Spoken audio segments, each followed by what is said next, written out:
Très chers amis, bonsoir à tous. Une fois de plus, nous sommes là dans cette émission à la recherche de l'amour. Et vous voyez, toujours il y a un thème, toujours il y a une direction qui est apportée pour que nous puissions comprendre comment fonctionne l'amour, comment investir dans le monde de l'amour.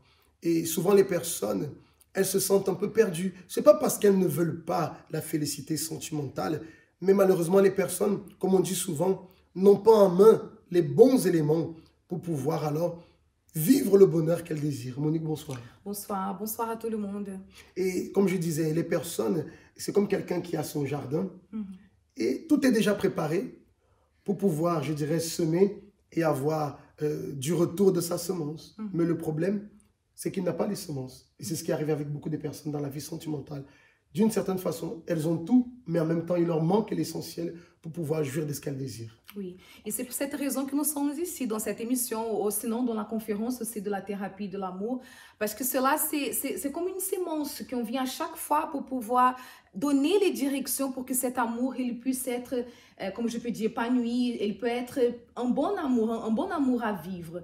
Parce qu'il y a beaucoup de personnes qui vivent, soi-disant, l'amour là dehors, à sa façon, et que ce n'est pas du tout un amour qui apporte la félicité. Qui apporte la félicité. Ce n'est pas un amour intelligent. Et ce qu'on propose ici dans cette émission, et aussi dans la conférence de la thérapie de l'amour, c'est exactement cela, avoir cet amour intelligent. Parce que tu sais, Isaac, quand on voit la manière que les gens aiment là dehors, si on peut dire comme ça, c'est pas du tout intelligent. Ce sont des personnes qui se laissent guider par leur cœur en disant que l'amour, en fait, ils limitent l'amour à ça, à un simple sentiment. Tant qu'il y a le sentiment, l'amour est là. Quand il n'y a plus, ça veut dire que l'amour est parti. C'est ça le problème. Et raison pour laquelle beaucoup de personnes sont en train de souffrir. Et tu sais, souvent lorsqu'on parle de tous ces éléments qui exigent l'amour, il y a des personnes qui pensent comme ça. Waouh, ça doit être tellement compliqué. Non, ce n'est pas compliqué.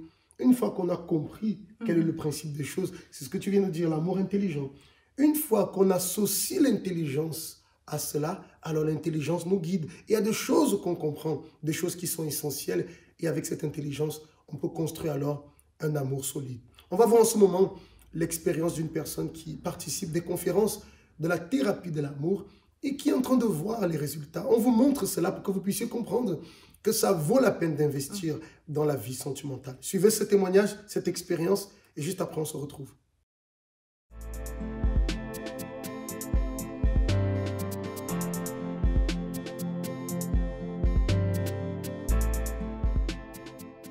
Je m'appelle Sébastien.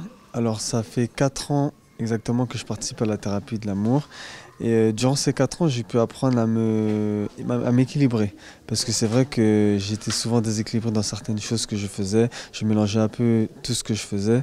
Et surtout depuis mon mariage. Donc à travers la thérapie de l'amour, j'ai réussi à vaincre le manque d'équilibre. Je m'appelle Johanna, ça fait 4 ans que je viens à la thérapie, mais 3 ans ferme, parce qu'avant je venais et puis je repartais. La thérapie de l'amour m'a beaucoup apporté, surtout dans mes débuts. Ça m'a appris en fait à croire en l'amour, simplement parce que je ne croyais pas du tout en l'amour.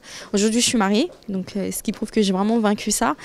Autre chose, dans mon mariage, c'est vrai que plus je venais et plus Dieu me montrait en fait que je devais vaincre le fait de ne pas être à ma place. Parce que j'avais encore finalement cette image de la femme que j'avais eue quand j'ai grandi, qui est restée en moi en fait, cette femme qui doit être là partout, qui connaît tout finalement, qui doit être au-dessus de l'homme, qui doit avoir le meilleur salaire. En fait, j'avais encore ça à l'intérieur de moi et ça a eu des conséquences sur mon mariage. Donc à travers ce que j'ai pu entendre de la thérapie, ça m'a vraiment appris à vaincre toutes ces choses et à me mettre à ma place en fait. Et ça nous a beaucoup apporté dans notre mariage. J'ai continué à travailler sur ça.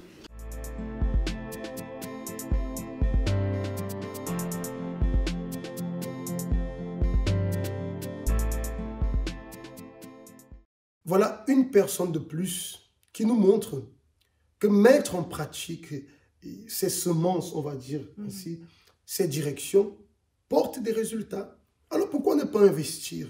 Par exemple, demain nous aurons la conférence de la thérapie de l'amour, jeudi. D'ailleurs, tout à l'heure, nous en parlerons à ce sujet parce qu'il y a plusieurs personnes qui peuvent, mais souvent, elle a une vision un peu négative de la thérapie de l'amour. Il y a des épouses qui nous regardent, il y a des maris qui nous regardent et qui vivent des situations difficiles. C'est comme si elles ont un peu honte de venir à la thérapie de l'amour. Il n'y a pas de honte à venir, il n'y a pas de honte à lutter pour son mariage, il n'y a pas de honte à investir pour sa vie sentimentale. D'ailleurs, on va parler d'un thème de ce soir qui concerne les maris. Je te laisse annoncer alors. Oui, alors comment se fait écouter par son mari ou son épouse?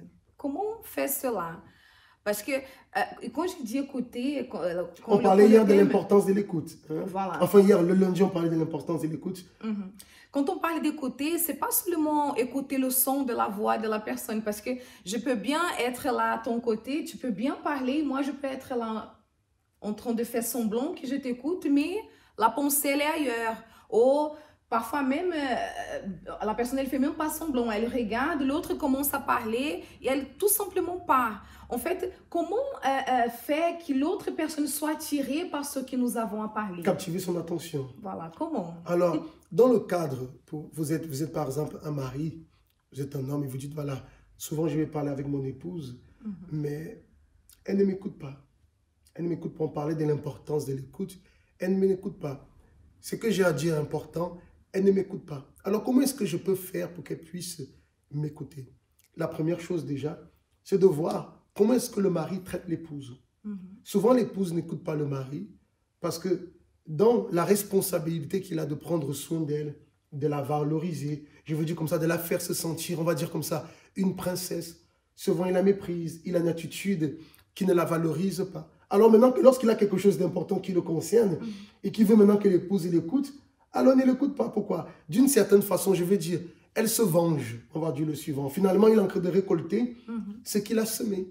Mais lorsque le mari prend soin de son épouse, il est intentionné, il est sincère, il est sérieux, lui-même l'écoute, parce que souvent le mari va être écouté par l'épouse, mais il n'écoute pas l'épouse. Donc, il faut qu'il remplisse pleinement son rôle avec son épouse. Et lorsqu'il va parler avec son épouse, il ne peut pas accuser. Sa personne n'aime être accusée. Donc, mari, valorisez votre épouse, prenez soin d'elle, n'accusez pas. Et lorsqu'on va demander une conversation, c'est pas on va parler. Parce que ça, personne ne veut parler de cette façon, mais de créer une ambiance agréable. Et dans cette ambiance, alors pouvoir subtilement apporter ce qui est apporté. Ça fonctionne. Peut-être pas la première fois, mais quand la chose est bien préparée, vous pouvez être sûr qu'il y aura du résultat. Là, tu as bien parlé, l'ambiance. Là, il faut avoir cette préparation. Et nous, du côté des femmes, c'est pas trop différent non plus. Et je trouve que se faire écouter par son mari, c'est un des plus grands désirs que l'épouse est là. Quelle est l'épouse qui ne veut pas que son mari l'écoute? Mais du côté de l'épouse, il faut savoir qu'est-ce que tu es en train de parler. Parce que parfois, il y a des épouses qui apportent certains genres de conversation, certaines situations qui parfois, elles pouvaient laisser passer. Par exemple, la femme, elle est, au contraire du mari, elle est très détailliste. C'est comme ça qu'on dit. Elle aime les détails. Elle aime les détails. Elle aime parler. Et parfois, l'homme, il n'est pas comme ça. L'homme, si je peux dire comme ça, il voit le tout. Mais la femme, elle aime bien aller dans les petits détails. Oui ou non? C'est exactement comme ça. Mais parfois, si on veut attirer l'attention de notre mari, on doit savoir laisser un peu cette nature de côté et savoir que notre mari, il n'est pas comme nous les femmes. Il n'est pas une femme. Il n'est pas une femme. Il ne pense pas comme une femme. Voilà. Donc, il n'est pas trop détail comme nous. Donc, parfois, il y a certaines choses qu'on peut laisser passer. Au lieu de faire les petites confusions. Trop d'informations. Voilà, pour tout et pour rien. Il y a certaines choses qu'il faut laisser passer. Il faut regarder et dire... C'est un homme, il ne va pas comprendre comme ça, il ne va pas voir les choses comme ça. Au lieu d'être derrière, oh non, il faut que ceci, il faut que cela. Combien sont les femmes qui, au lieu d'avoir un mari à côté, son attitude, je ne suis pas en train de dire qu'elle veut vraiment cela, mais parfois par ses attitudes, c'est comme si elle voulait avoir un enfant à son côté. Genre, oh, il faut que tu fasses ici, il faut que tu fasses cela. Donc, au lieu de faire comme ça, il faut que sa manière de parler, elle soit une manière de parler aussi attirante. Parce que si à chaque fois, on vient avec une manière embêtante de parler, genre l'accusation, le mépris, voilà. Si notre manière de parler, elle est déjà une manière fatigante, je ne sais pas si on peut dire comme ça. il ne va pas écouter. Donc, il faut que ce qui sort de notre bouche soit des choses intéressantes. Même quand on va devoir parler de quelque chose, comme je peux dire, d'important, même si on doit parler, par exemple, tu as commis une erreur, je ne suis pas d'accord avec ça, il y a une manière de parler. Ce n'est pas parfois tout de suite. Parce que parfois, si on va tout de suite, on ne va pas se faire écouter. Exactement. Donc, parfois, il y a un petit détour qu'on va devoir faire pour se faire écouter. Et tu sais, je pense, Monique, que chaque mari doit aussi, parce que toutes les femmes ne sont pas pareilles. Alors, chaque mari doit apprendre à connaître son épouse. Et chaque épouse doit aussi apprendre à connaître son mari pour dire, bon, avec lui, c'est pas comme ça. Avec lui, le chemin, c'est plutôt comme ça. Parce que si la personne se crée son chemin à elle, ça ne marchera jamais. Mais quand elle apprend à analyser l'autre personne et à comprendre les chemins, parce que chacun a un chemin par lequel on peut l'atteindre.